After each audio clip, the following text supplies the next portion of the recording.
Play Christian Norgard. The midfielder was fantastic for Arsenal against Palace tonight, and for me, he's a perfect example of why Arsenal are getting so many injuries. No question, Arsenal have been unlucky with injuries, but at the same time, there are some players I think in the squad who only get a run out randomly. They don't look very sharp, and they're made to look like they're not a player who can be feasible in the first team. But in reality, if you play a player once every 10 games, you're not going to get their best level. You need to play players into rhythm. You need to get them used to the system. You need to play players into form. And I think Arsenal, you could say, could be accused of almost playing players far too much when they're in form and not resting enough and rotating enough players who have been brought in primarily to be backup players, but then they're not trusted as that. For example, Christian Norgard. Arsenal have Declan Rice, Arsenal have Martin Zubimendi, fantastic midfielders, but that does not mean you need to play those two every single game. They're brilliant and they're integral.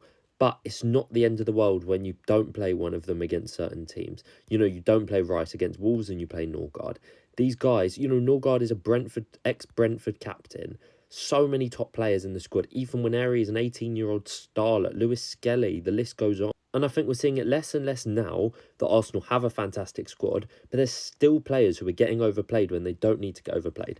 There are players who can get more minutes. It's absolutely fine for them to get more minutes, to get rotated, because for me, the argument all the time is when people are like, why should Arsenal rotate in this game, is that is the point in having a big squad. You flex about having a big squad, use it.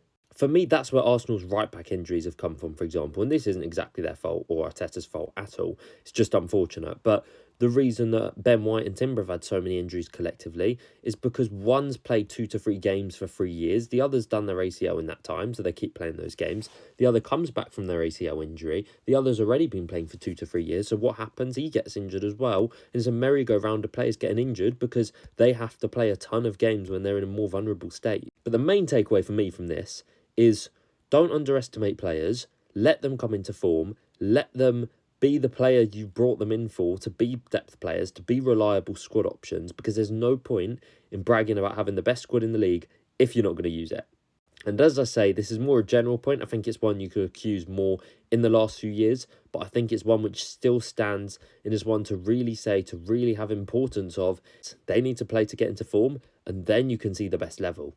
Because sometimes it almost leads you to believe that players aren't of the level because they've played so little, and then the one game they get thrown in, they don't look great. And we see a game like tonight, Norgard comes in, even in that one game, and does a great professional job against a great midfield. Let me know what you think.